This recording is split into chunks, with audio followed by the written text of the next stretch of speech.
Welcome to the Royal Levitical Priesthood Ministry. We bring a specific question to the text today.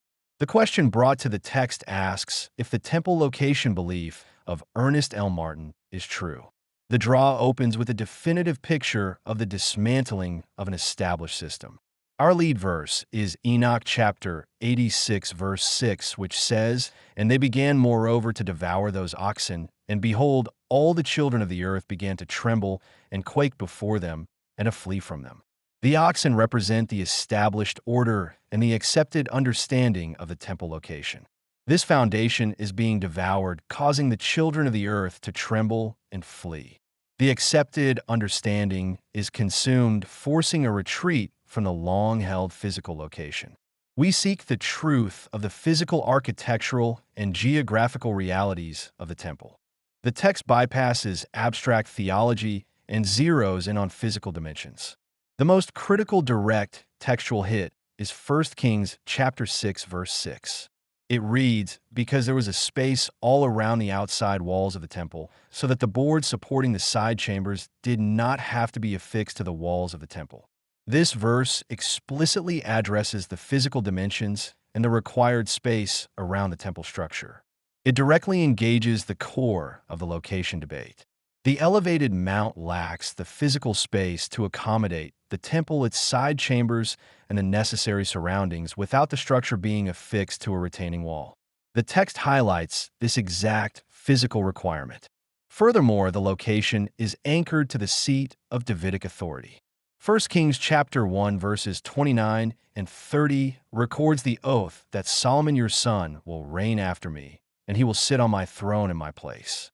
The temple was not an isolated sanctuary on a distant elevated mount. It was intrinsically linked to the throne of David. The draw confirms the temple location is tied to the royal city where the throne physically resided. The geography is pushed downward into the lower city. Jeremiah chapter 6 verse 6 declares regarding Jerusalem, "Cut down trees and cast a mound against Jerusalem. This is the city to be visited. She has oppression in her inward parts." The inward parts, the belly or lower sections of a city, are the focal point, contrasting with the elevated mount. The physical reality and the prophetic judgment are located in the inward lower parts of Jerusalem. The spatial orientation of the temple is confirmed by the movement of the divine presence. Genesis chapter 4 verse 16 notes that Cain departed from the sacred presence of YHWH and resided in the land of Nod, east of Eden.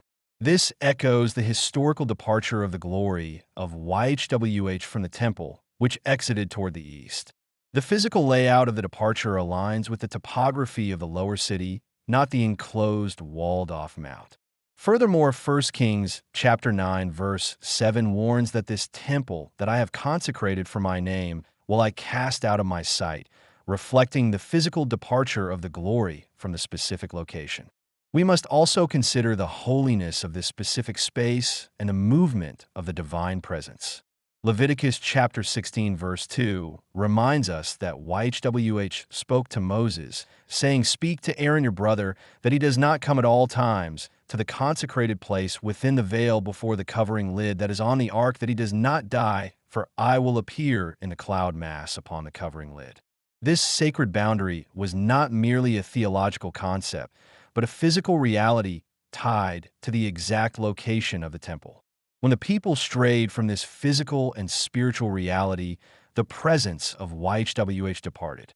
Ezekiel chapter 10 verse 15 declares, "And the cherubim were lifted up. This is the living creature that I saw by the Chebar River." The lifting of the cherubim signifies the departure of the glory from the physical temple in the lower city. Many have ignored these physical markers and embraced a traditional location that lacks the required architectural space. Romans chapter 10 verse 3 warns us about this spiritual blindness, stating, "Because they being ignorant of the covenant faithfulness of Elohim and going about to establish their own righteousness have not submitted themselves to the righteousness of Elohim." By establishing their own geographical traditions, they fail to submit to the physical truth revealed in the sacred text. We are called to seek the true location with diligence and reverence. Psalms chapter 90 verse 12 says, "So teach us to number our days that we may apply our hearts unto wisdom. This numbering of our days parallels the physical numbering of the people that established the temple site. Just as David numbered the people to find the exact location, we must number the evidence to find the exact truth. The traditional elevated mount fails the test of physical space and historical continuity. The true site in the city of David aligns perfectly with the architectural requirements and the historical records of the throne. Every stone and every measurement points away from the high mount and down into the inward parts of the city. The origin of the temple site is traced to the numbering of the people. 1 Chronicles chapter 21 verse 2 records the command of David, go number Israel from Beersheba even to Dan. This census culminated at the threshing floor in the city of David, the exact site where the altar was built and the temple was established. The textual evidence is overwhelmingly confirmed by the statistical architecture of the draw. The deterministic inquiry answer leans yes, with a probability of yes at 94.2%, a probability of no at 5.5%, and a probability of unresolved at 0.3%. The mathematics dictate an affirmative verdict. We observe a strong anomaly across all gates. The Dominion triad shows a discovery level anomaly measured at 6.23 sigma. This convergence of identity, inheritance, and priesthood at this magnitude confirms that the physical location of the temple is inextricably linked to the covenantal standing of the people.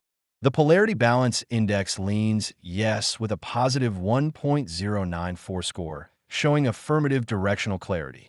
The guided draw E-value shows an extreme anomaly, meaning the probability of this draw occurring by chance is virtually zero.